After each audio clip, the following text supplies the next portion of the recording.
Good afternoon and welcome to the Cosmic Influence. My name is Walter Cruttenden and I'm here with my co-explorer Kevin Cato.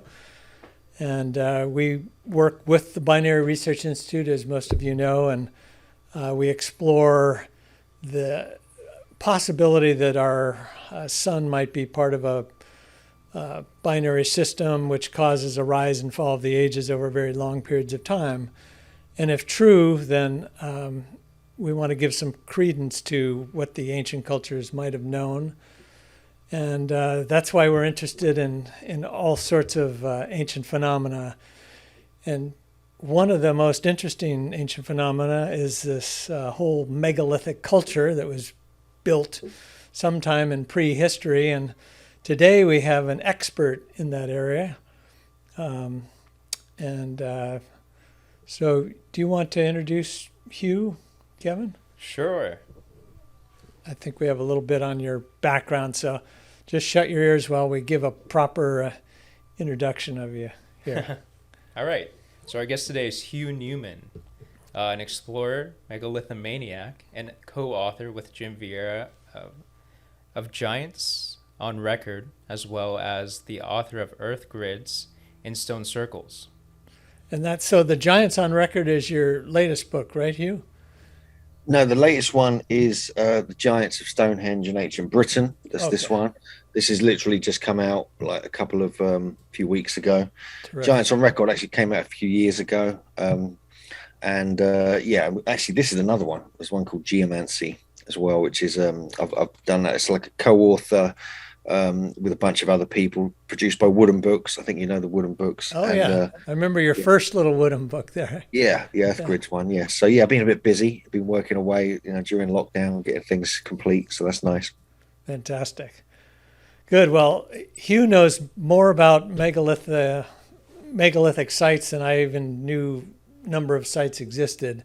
And so I want to talk about your new book and some of the giant phenomena, but I'd also like to just have a little primer on the megalithic culture and what it's all about, because it's still a big mystery to a lot of people, and you've been doing this so long. So first, how did you get interested in this particular phenomena? And then tell us a little bit about your journey there. Sure. Well, the megaliths, that's something that I've been fascinated by for a very long time. I mean, being in Britain, you're kind of, surrounded, virtually everywhere you go, you're going to find megaliths. You're going to see them everywhere. There's, over 1,000 stone circles. There's dolmens, megalithic chambers, single standing stones, everything everything you can think of, really. But, since when I was very young, my mum and dad used to take me to Stonehenge and places like this, and Crete, and to Silbury Hill. Even before I was born, when my mum was pregnant with me, she was taking me around Wiltshire, where I live now, right near Stonehenge, and she, and so that's even back then. But really, I came into it kind of from I was a subscriber to the Unexplained magazine back in the 80s and 90s. Oh, yeah. And that was a classic British kind of, weird phenomena magazine. But that kind of had a lot about ancient sites in it, and a lot about this high strangeness associated with them. And that's what kind of drew me in from that angle. And also the crop circles were an intriguing phenomenon for some years. And now a lot of them are sort of hoaxes and man-made. But there was a very strange phenomena linking them with ancient sites as well. So I was kind of into the more weird side of things. And then as I've got older, I got more sensible and started studying it more thoroughly. And I know you have your conference every year. I don't know if you had one during COVID, but I attended there once in Glastonbury. It's quite a fantastic event. And there you gather together people that study this same sort of general topic from different angles. What's the intent there? Yeah, well, basically, I founded that in 2006 with John Martineau, who's the publisher of the Wooden Books, also a writer and researcher. Also, Gareth Mills, who is he runs the Speak and Tree bookstores, and he's also a researcher. And so he set it up really with the intention of, because no one was doing it. In Britain, no one had an ancient mysteries kind of megalithic conference, and we were kind of all obsessed by stone circle geometry and the archaeoastronomy and all these disciplines, like the geomancy and things like this. All these disciplines often get ignored in the studies of megalithic sites. So we kind of thought we'd put something together, but we decided we'd also invite academics as well as alternative theorists, if you like, to the stage. So we create a kind of bit of a debate between the two sides, if you like. And nowadays we have like some of the big name archaeologists to come to our event now. We managed to get a few really well-known people over the years, and that's kind of opened the door. A lot of these archaeologists and anthropologists wouldn't go near Megalithomania. They thought we were some kind of fringe, kind of out there event. We do it in Glastonbury, which is like the super cool hippie town, right, in Somerset. But and actually it's become this kind of really nice kind of get together every year, and we do like 4 days of tours as well. We don't quit. We kind of spend 5, 6, 7 days together during one event. You've been to it's one fantastic. Back in 2010 you were over, I think. And so and now it's kind of reached this point where there's a really nice balance between the alternative speakers and the presenters and also the academics, and everyone listens to each other and hears each other out, and we feel we kind of we set it up with that intention, and now it's really kind of grown into that quite solidly as like this bridge between these two megalithic worlds. Yeah, I know what you mean about it. It was a subject that was kind of considered woo-woo for back when we first met, and yet nowadays it seems that it's more and more mainstream interest and study there. And, I really want to cut to the chase. What were all these sites built for? What's the latest best guess theory? And when was that period when most of them were built, at least in Britain where you are? Yeah, I mean, the classic stone circles were kind of mostly constructed, and there's quite a long time frame, actually. I think the earliest kind of proper recorded stone circle, it was probably about 3,200 BC officially up in Orkney with the stones of Stennes. But that's a debate about that. There's older sites, there's older like long barrows. We know they go back to 3,600 BC, like West Kennet Long Barrow. Also the Nap of Hower, also on Orkney, is 3,700 BC. But we also have older sites. I mean, even Stonehenge, was originally marked by these huge pine posts 10,000 years ago. So the location of Stonehenge was being marked by wooden posts that old. We also have some anomalies, like in Ireland. We have some of the sites up in Sligo. They're like boulder circles. So they're just placed boulders in a circle. Some of these are up to 7,000 years old. So the traditions go quite far back, and the links with megalithic building go much further back than people realize. But we're talking just about Britain here. When we talk about stone circles and megalithic sites spread out from here, like in France, going into Portugal and the Middle East, some of them go back like 8,000 years. We've got megalithic constructions, and then you have Göbekli Tepe and Karahan Tepe, which would go back to 10,500 BC, possibly older, possibly even a bit beyond that as well. And these were clearly megalithic sites, but these were quite different. These were beautifully carved. There were shaped pillars rather than just monoliths, like rough hewn monolith. Almost more advanced in a way. Yeah, it's almost like the more advanced, the beautiful stone carving was present in the earliest times, and it kind of got less and less. But Stonehenge is quite well carved. I mean, you can see that when you go there. You can actually see the shaping on the stones. It's almost like they've been softened and scooped, almost like you get in Machu Picchu, or you get in Aswan Quarry in Egypt. There's a shaping to the stones, almost like they've softened it, and like they've flattened some sides, and they've placed it in very specific orientations. What their purpose is, as you asked as well, I mean, that's one of the big mysteries. That's what we're all questing to find the answer for. But there's a lot of clues. There's the monumental ceremonial, religious aspect. There's the archaeoastronomy, the alignments, the calendar, using them as like calendars. There's also the energetic aspect where you're fertilizing the landscape. You know, the work of John Burke and Cadge Halberg, where, you know, they were harnessing the natural energies to increase fertility in the seeds, crops, and even the animals and so forth, even the humans.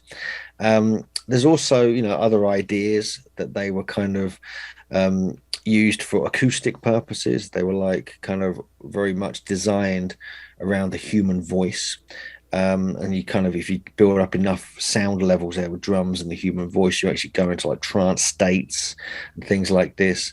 And so, yeah, there's multiple reasons, but one of the main ones is the fact that I believe, and this is what John Michel, my mentor, was kept emphasizing, is that they're like to maintain and enhance consciousness, to maintain this level of consciousness, not just by being in there and having an experience in there, but just by the presence of these sites, just by, you know, you're just walking around, you see one of these things, it makes you think, it triggers something within you. You question, what's this, what is this, you know, what's the shape of this, what's it orientated to, and so forth. And so there's different levels of you know, ideas in the construction of them, I believe. Yeah, that latter one about uplifting consciousness is interesting, because in a way that is sort of the purpose of art, you know, to make you feel good and uplift you, not so much to change your consciousness, although I'm sure that's the objective of some artists, but it seems like the ancients were even more profoundly interested in that topic, you know, especially when you look at some of the pyramids that were built about the same time that many of the megalithic sites were built, with their chambers. You know, what were they used for too? Probably similar purposes. Don't know. Yeah, I mean, I think it's the same kind of principles, kind of the fundamental principles are kind of at play everywhere around the planet. I mean, we just got back from Egypt. We just did a trip out there with a group, and it just is astonishing, you know, when you look at the sheer magnitude and sophistication and the abstract kind of design of like the interior of the pyramid. You go inside it, you think, what on earth were they thinking? This is not a temple. This is not like a religious space. This is like as Chris Dunn points out, it's like a machine. It's like something odd. It's like going into this like strange megalithic, almost like a kind of warehouse with machinery kind of built into the construction. It's very, very odd. And so you have like this really abstract artistic element to like places like Egypt and Stonehenge, but also Göbekli Tepe. It is like art to me. It's like it challenges you because you're trying to understand it. You're trying to understand why they've got all these symbols, these specific types of carvings in specific places, in, you know, with specific orientations and using certain measurement systems, and things like this. And I think they're, you know, the monumental nature of these is it's got all these different things. But I think the artistic one is like something that most people overlook. They just look at them, they're looking for like, you know, answers, or what's the energy like, or things like this. But actually it could be more like what you suggest, which is more of an artistic kind of thing. Yeah, well, and I would think there's oftentimes things aren't built with just one purpose, or built with multiple purposes. And so, yeah, I got to think it's a worldwide effort going at a huge scale. And so it must have some great purpose that apparently we've lost whatever that reason is, and we don't quite have those same values nowadays. So that's why I do lean towards this cyclical view of history. You know, I just really think we've forgotten something very, very important. Yeah. Yeah, I agree. Yeah, no, yeah, I'm fully aware of the whole your work and the cyclical nature of civilizations, you know, kind of reaching a peak, then going into the dark phase and things like this. And I think that's relevant. And I think maybe, you know, perhaps these sites were, you know, worldwide, they were placed there to, when they're at their peak of this kind of cycle of highest level of consciousness, they realized, they probably understood by just being in that space, that being in that kind of mental space, that they had to like say, hey, this is what we've reached. Let's put this in stone so no one can destroy it. So it'll always be there. and it'll be the pinnacle of our civilization. Here it is. And then even if they, get destroyed, or the people kind of die off, or different groups come in, that's always going to be there as a memory, as a kind of really repository of knowledge, wisdom, mathematics, geometry, information. Yeah, and indeed, many of these sites have lasted. Although it's a shame to hear. I know when I was over there visiting you, I spent some time at Avebury also, and it's still magnificent to me. But to read that so many stones were destroyed by the farmers who thought that it was some sort of voodoo thing and anti-Christian, and therefore they had to tear them down and destroy them. But I think we lost something there. It does happen. I mean, if people don't know Avebury, I mean, it's fascinating because it looks such a large stone circle. We're talking, like a ridiculous size that it's it stretches over several miles, several square miles if you include the avenues. It's that big. It's just the circle itself is so big. An entire village has been built inside it. This is like how crazy. And you've got two main roads going through the middle of it. There's a pub in there. There's like a post office. There's a car park, inside the stone circle. And so, yeah, it's a remarkable place. And then the avenues stretch for 2 miles, to other stone circles. Within Avebury itself, if people aren't aware, there's 2 stone circles within the larger stone circle. And each of those is about the same size as Stonehenge, so that gives you an impression of the magnitude we're dealing with here.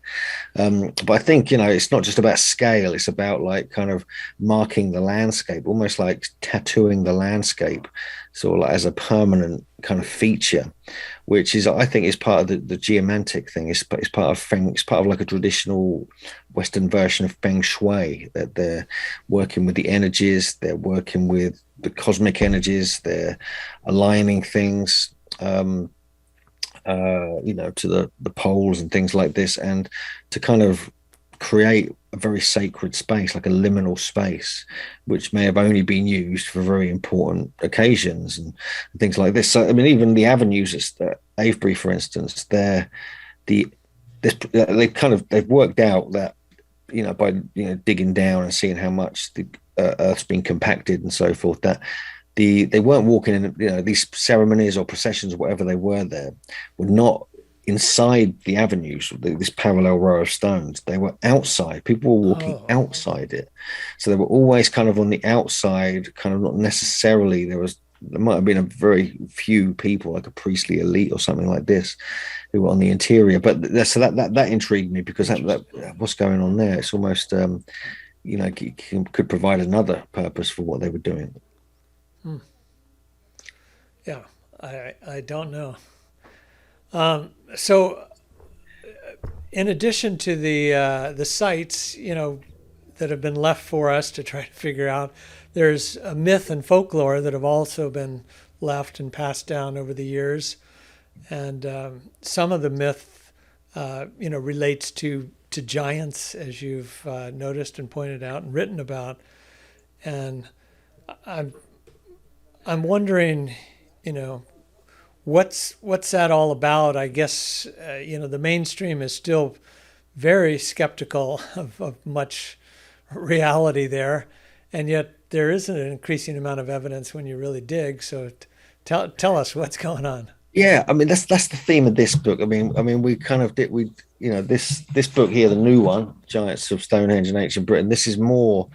There's a lot of mythology in it. I mean, we go deep into the mythology and decoding it. And what we found, I mean, just fundamentally, we found like a huge amount of accounts of actual giant skeletons. That's an interesting side to it, which a lot of people aren't interested in. We understand that it's not everyone's cup of tea, we say here, but it's really interesting to us because it's like, hang on a sec, why isn't this in the history books? Just that these actual physical remains that have been found. But what we found is that where often these skeletons or bones are found are at megalithic sites, they're at mound sites, they're inside burial chambers, and they're kind of like an elite, like a king, like a priestly kind of royal elite or something like this, similar to what we found in North America. and we've buried all this regalia and weaponry and armor and stuff often and things like this. So there's an actual, academic archaeological reports with these being found in very famous places as well.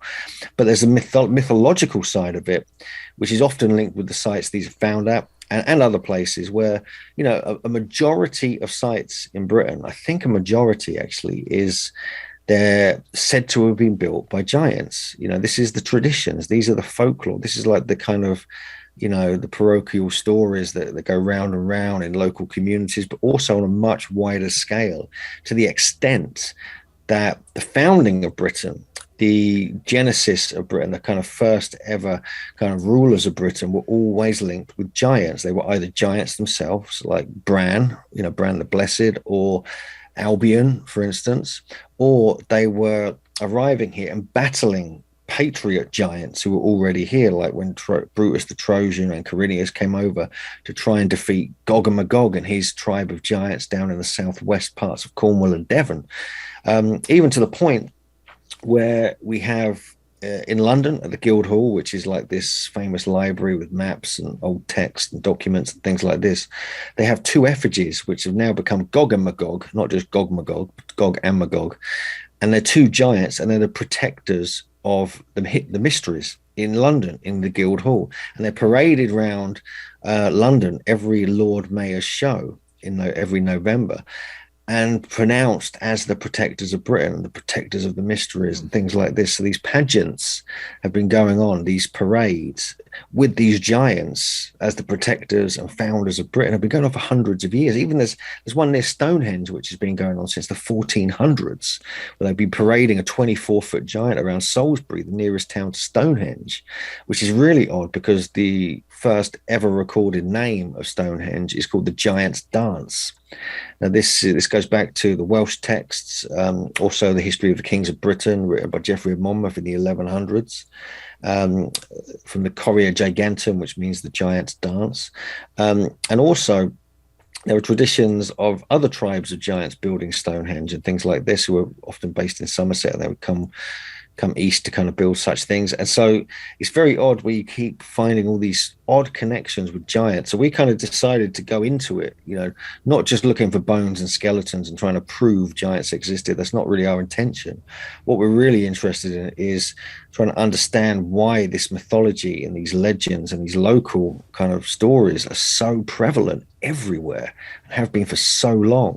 And then we realized what the stories encode is geomantic information, astronomical information, and information about fertilizing the landscape and things like this. So there's very specific information that's being passed down from generation to generation through the stories. And there's if you go into the bardic tradition, it's very similar to the Native American tradition, where you have, because the bards are linked with the druids and ovates and things like this, and they're very precise, their stories, and they're rhyming, sometimes they're not, but they're very precise, very accurate. And the training of how the way the druids used to do this like 2,000 years ago was you had to put everything to memory. It was a very strict memory, and you have to remember every word, every pronunciation, every syllable super accurately. And this is because different levels of people, initiates would understand the full story. People who aren't initiated would enjoy the story. The peasants would just get the kind of gist of it and things like this. So there's different levels of information, and we've found that if you can decode, the initiate level kind of stories, you actually find that there's very accurate information, often with numbers, mathematics, astronomical alignments, orientations, placement of sites in relation to one another. And these are all encoded within the stories. And so, it's just a matter of working that out. And we have to credit Anthony Roberts, who first introduced us to that idea back in 1978. Not then, we've read his book much later, obviously, called Sowers of Thunder.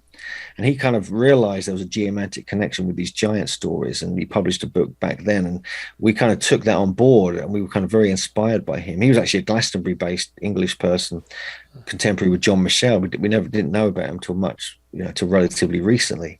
And so there is a real geomantic kind of mythos ingrained within the consciousness of the British, and the landscape and the ancient sites all linked with these giant stories. And it's just amazing how many skeletons and bones you find at the sites where these myths are prevalent. Yeah.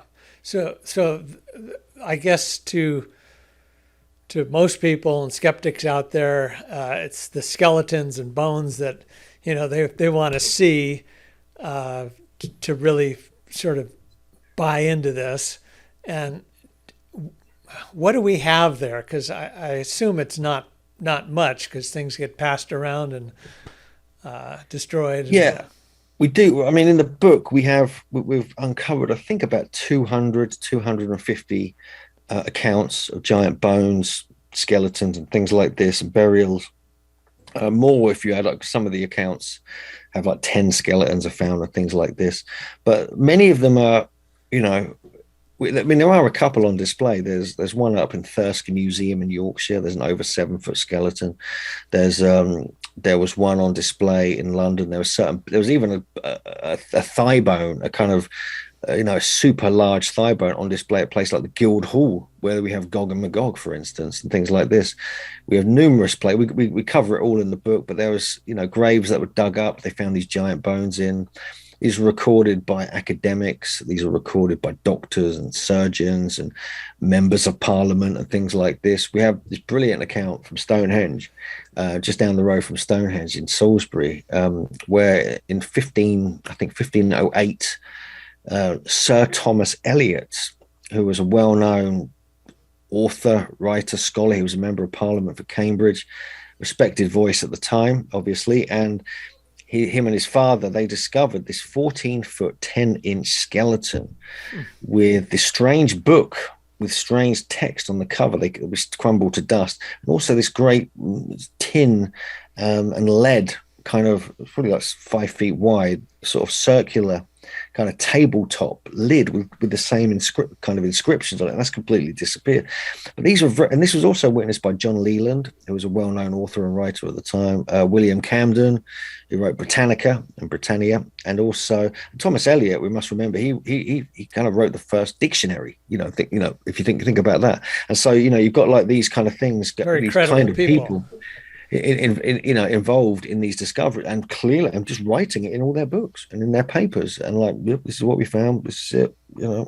Illustrations were made of some of them, but what's odd that is found in Salisbury is that this is where this pageant has been going on since the 1400s, where they paraded a giant around the same town. This 14-foot 10-inch skeleton was found since for 600 years or so, and so. Right, so it's in the psyche and the belief of the people.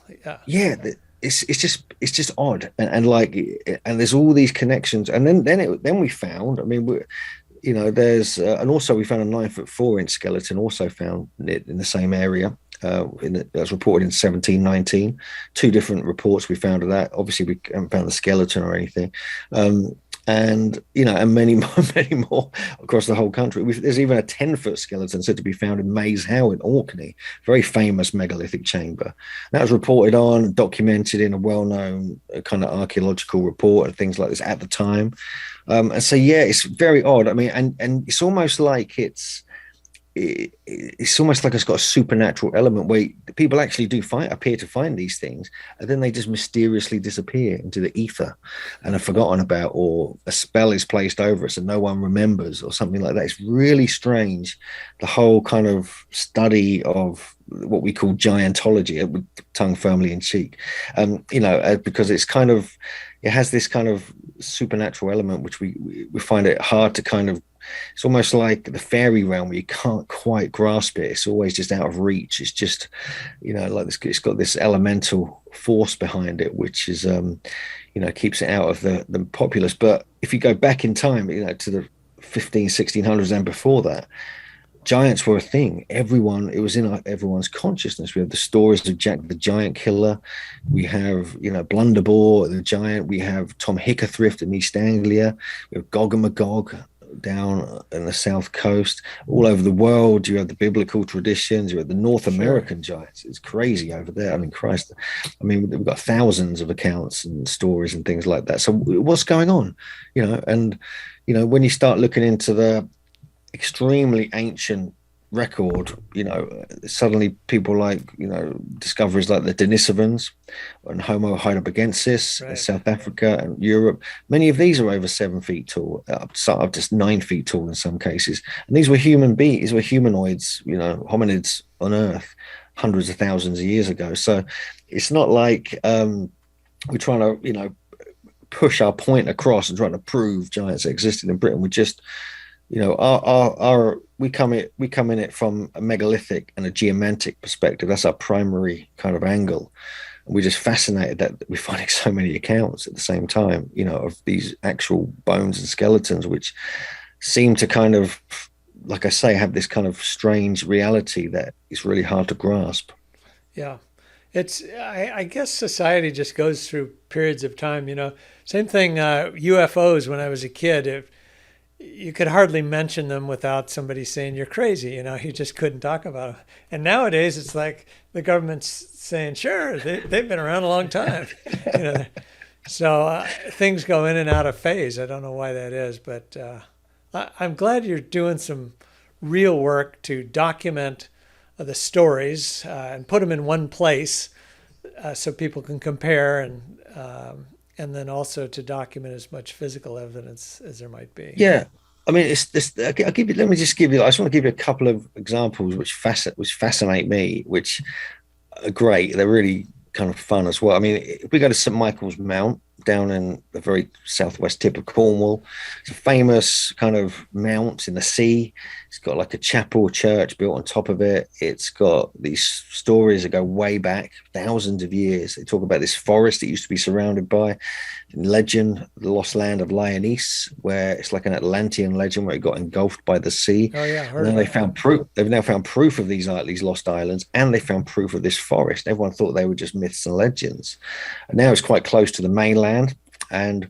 But the story goes that there was a giant called Cormoran and his wife as well, who lived on the island. They built the island by bringing over granite from the local kind of Cornwall coast to build the island with, and all these elaborate stories. It's so many stories, and then you have Jack the Giant Killer coming in and defeating him by using all these tricks and things like this, and eventually they kill him. That's as the story states. His wife brings stones over in an apron, and this is another tradition we find all over the country, in fact all over the world. And this is something J.J. Ainsworth, my partner, and I have been working on, sort of going off in a tangent with this, where there's this mythos, this very ancient goddess mythos, where it talks about these giantesses striding across the landscape with aprons, with an apron full of stones, having a specific starting point and an end point they're going to. And then somewhere along the way, the apron string breaks and the stones drop, or they trip and the stones drop in specific points, and they're always in dead straight lines. So we're talking like the tradition of ley lines. And we have other giants like Cormoran would throw hammers across the landscape as he's shaping the landscape and building things to another giant, and that would be always moving dead straight lines from one point to another. Then they would throw it in another direction and create triangles in the landscape and things like this. So we're talking about surveying now. There's like encoded information about very crystal clear surveying data, and we found that everywhere, not just in St Michael's Mount. But then on St Michael's Mount, so we have all these stories. You even have alignments with St Michael's Mount all the way across the country, dead straight line, called the St Michael line. This is something you probably know about. John Michel discovered this in 1969, and there's another alignment going across Europe, and it goes through Mont Saint Michel, where you have other giant legends, where giants there would throw stones over to St Michael's Mount, and things like this. So it's like, it just keeps expanding the more you get into this. And you even have King Arthur going over there to defeat the giant, and things like this. And so on St Michael's Mount, you got all these stories, you got all these alignments, things like this, and then an 8-foot skeleton was discovered there in the crypt, in this rocky area. It'll like been thrown down into this carved out solid rock part of the island, carved out of granite. They built the crypt and the church above that. When they were actually building this, back about 300 years ago, this is when they found it. And this is not a sensational news story. This is published and is in all the National Trust handbooks about St. Michael's Mount. And they document it very clearly, how tall it was, what was found, where, it was reburied. And I actually know where the grave is on the island, but no one knows who this was. But, again, you've got this elaborate selection of myths. And then there's an 8-foot skeleton. It's like just in the place where the myths originate from. And so it just, things like this, it's like what do you make of that? And it's like you can't ignore it. But that's the kind of, to us, that was a revelation when we're finding things like that. And then you find the same kind of thing in 100 different places across Britain. You realize there's a story there. It's like, we need to put this together. So myself and Jim Vieira sort of pulled that all together over the last few years. And it's a really interesting story, even if you're not impressed by giant skeletons. It's a fascinating, because we're digging out all these kind of stories that people probably haven't heard. We've uncovered, we've got texts, Welsh texts translated, especially, for the book. We've found old, super ancient texts and legends that in these obscure journals and things like this that no one's ever uncovered, no one's ever published before. We've been through microfilm in libraries and stuff like that, uncovering various things. And it was a fascinating journey putting this book together, and there's much more to it than meets the eye, basically. Yeah, sounds like a labor of love. Let's remind people what your website is, just so they can find out information and get to the book there. It's just megalithomania.co/UK, is it? Megalithomania.co.uk. And we've got a page on there just about the book, but we've got the conference and tours and things like that we do up there as well, obviously. But the book, the Giants of Stonehenge and Geomancy, everything you can kind of link through from there. But it's all up on Amazon as well and things like that. Yeah. So and if people want to, one of the main places we produce a lot of content is on our YouTube channel. We have a very large YouTube channel with like nearly 900 videos or something crazy. Got some of you up there, Walter, from your time in your lecture.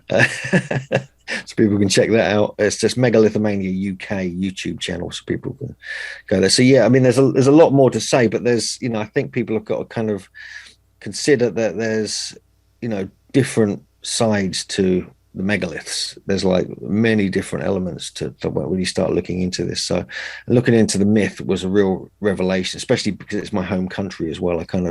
It was kind of like a kind of very patriotic feel right in the book, if you like. Yeah.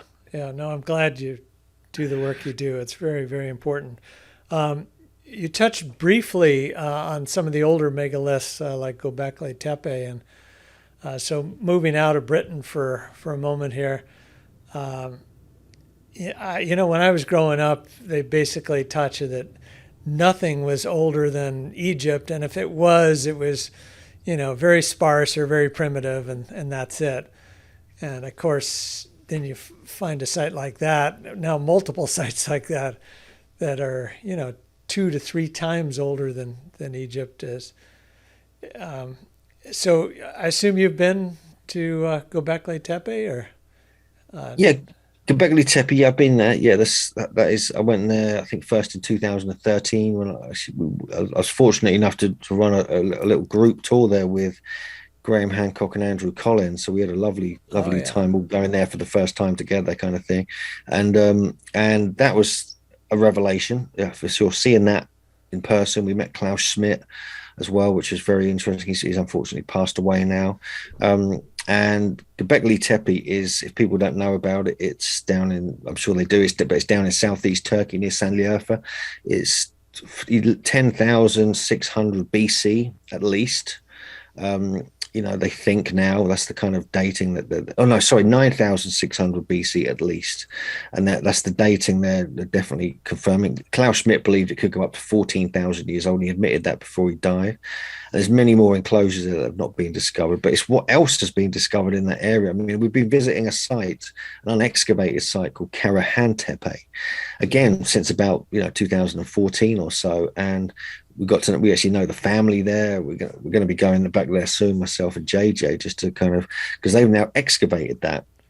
And what's being found there is not only is it contemporary with Göbekli Tepe, but they found remarkable things there, that they found that they were working and carving directly into the bedrock, and in a very profound, very abstract, artistic way. They weren't just creating these pillars like you get at Göbekli Tepe in all these different shapes and sizes, 3D reliefs. They're actually carving into the bedrock and blending the bedrock with a stone circle. So as you go around the stone circle at Karahan Tepe, one of the enclosures, which is actually larger than any of the ones at Göbekli Tepe, as you go around where it's kind of blending into the bedrock, the pillars are carved out of solid bedrock on one side of it. Amazing. With these megalithic kind of thrones between them. It's utterly amazing. And then there's this pit which has got these 11 kind of almost like phallic, but almost like anamorphic, 6 foot, 7 foot tall pillars, monoliths inside them.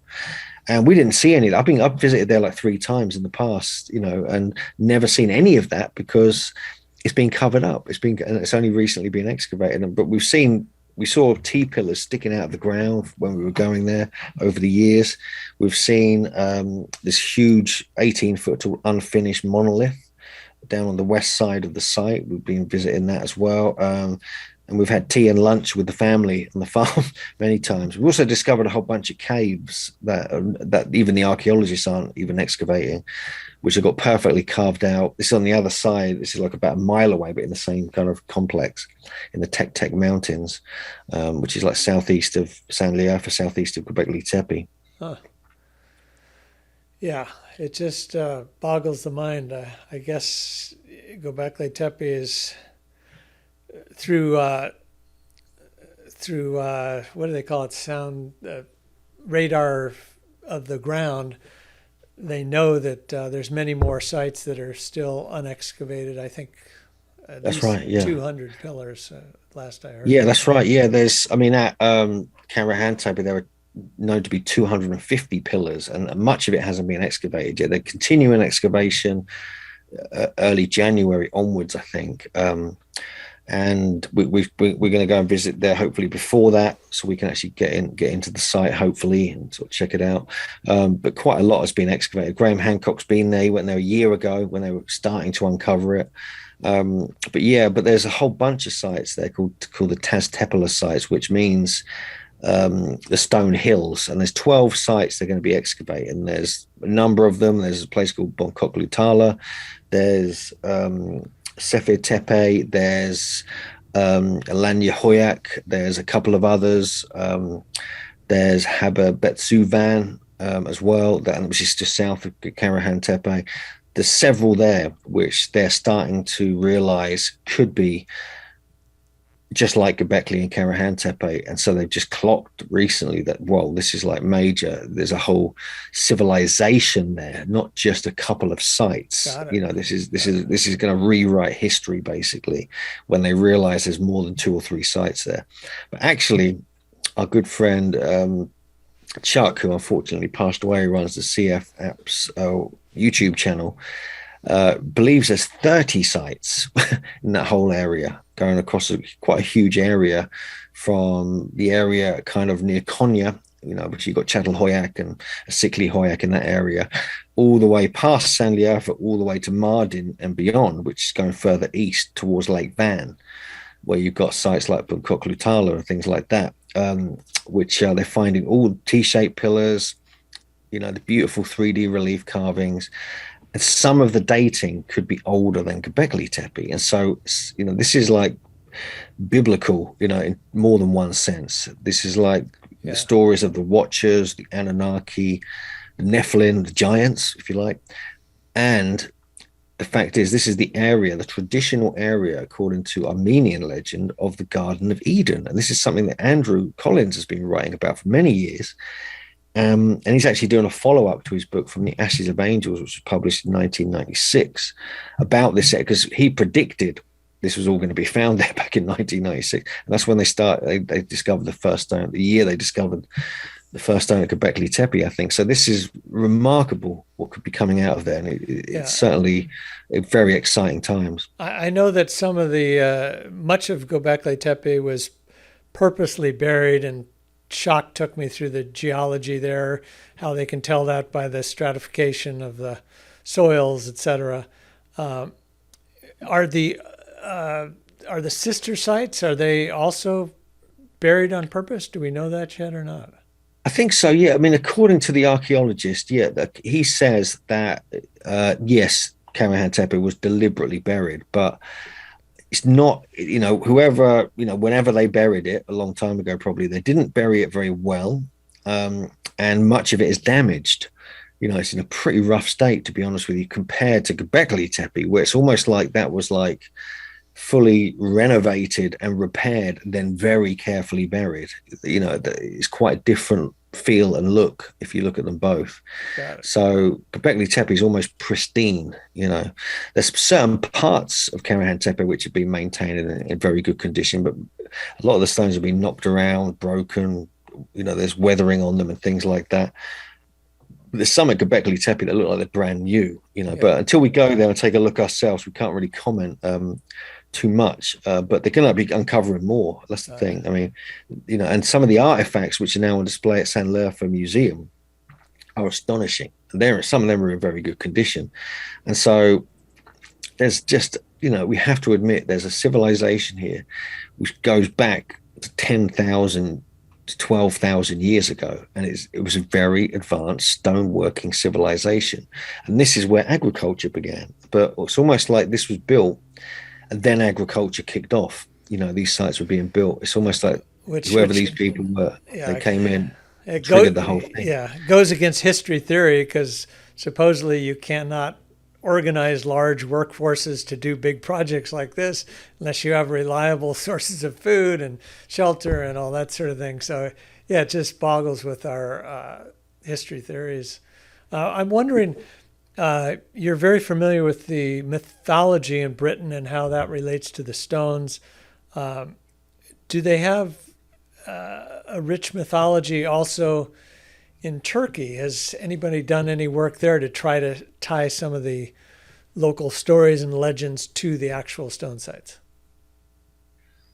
I mean, there are elements of that. There are a few local legends, like we have at Göbekli Tepe. I mean, we have the fact that it's called the Potbelly Hill or the Navel Hill, which has been known about for a very long time.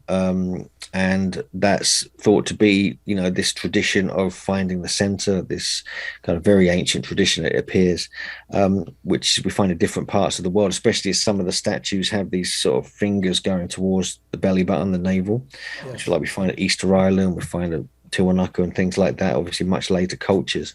There's also a wishing tree at Göbekli Tepe, this olive, I think it's an olive tree or a specific type of tree, where even before, 100 years ago, potentially or more, it could go back thousands of years, that people would go there and tie ribbons to it and leave offerings because it was this wishing tree on this sacred hill before they even knew there was a site there.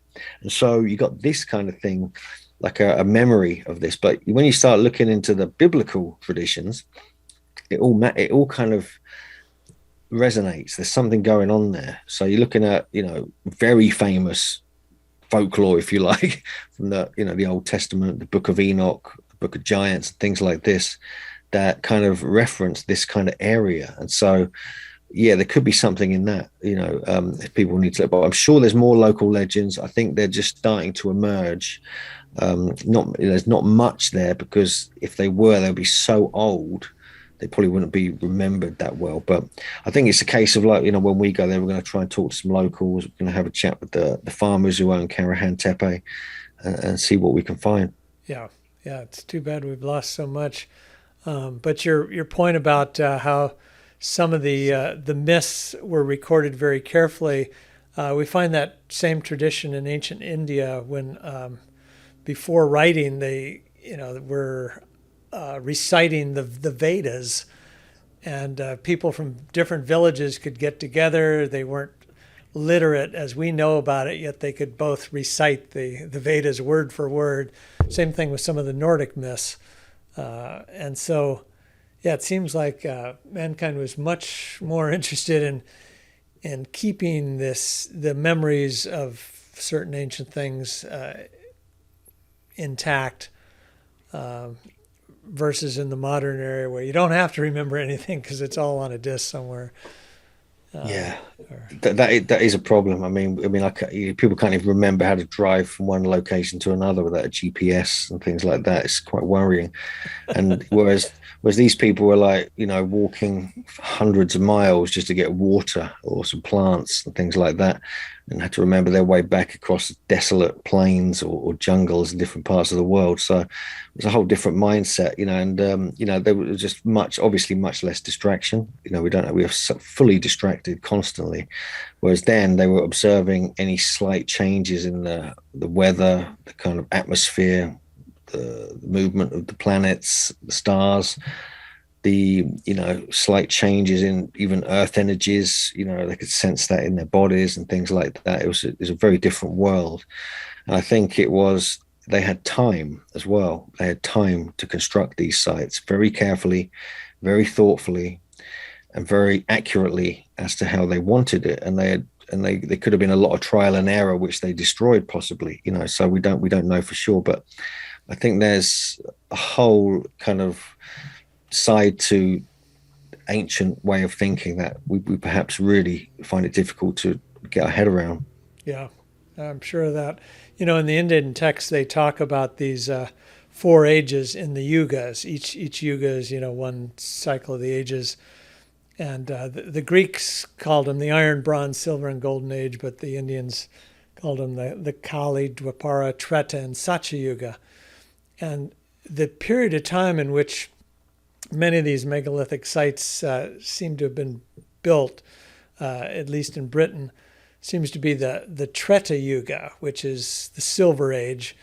And, if the lowest age is a physical age and all you can perceive is that which you perceive through the 5 senses, you have no knowledge of molecules or atoms or radar, or electricity or magnetism, all these subtle forces. And then, of course, in the next stage up, the Dwapara or Bronze Age, you become aware of this whole finer world of final forces and start to develop these physics of principles and things like this. Well, so if the myth about this is correct, then in the higher age, it's a mental age. And we associate it, with a period of wizardry and magic and telepathy and things like this. And even Yogananda in his book, Autobiography Yogi, says, telepathy was then common knowledge, and don't worry, it will once again be common knowledge when we get back into the Treta Yuga in roughly 4100 AD is sort of our next period of time. So I think in order to really understand these cultures, we have to have that kind of mindset, and it's almost impossible to understand it where we are today.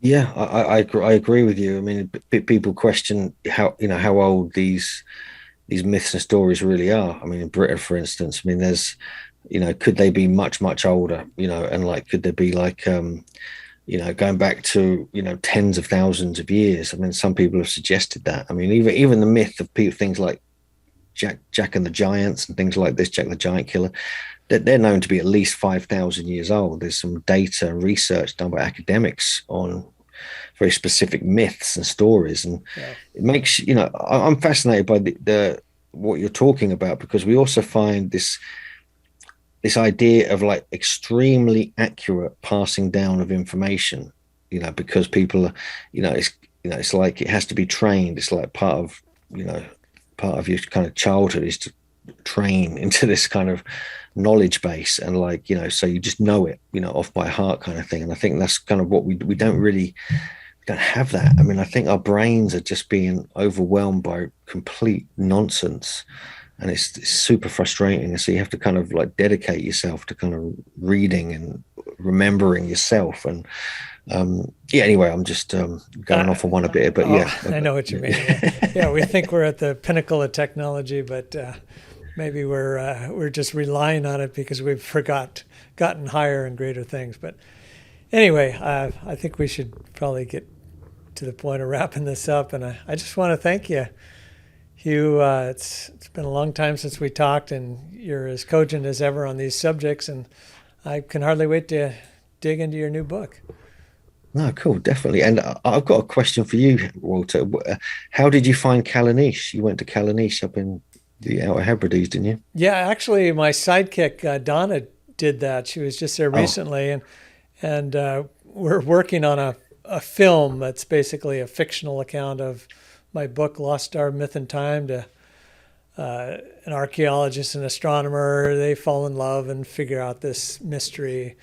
wow. But anyway, she was from Scotland originally, and so Oh, she'd always wanted to visit there. And now that we're digging into the subject, she went there, and she said she just fell in love. That it was she was there, a lot of solitude, practically alone. And I'm sure you've been there once or yeah. twice or more. Yeah, I've been So there a few. I've been there a few times. Yeah, yeah, yeah. what do you think of that site?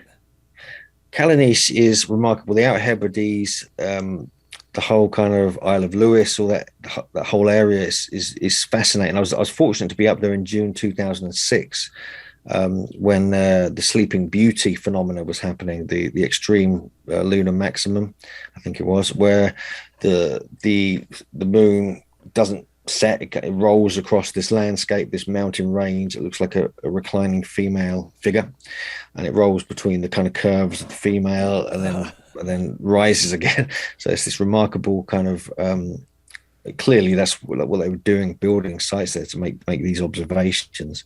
But yeah, we went there again last September, I think, or the September before, and it was delightful. We went there for the equinox because there's alignments with the equinox up there as well.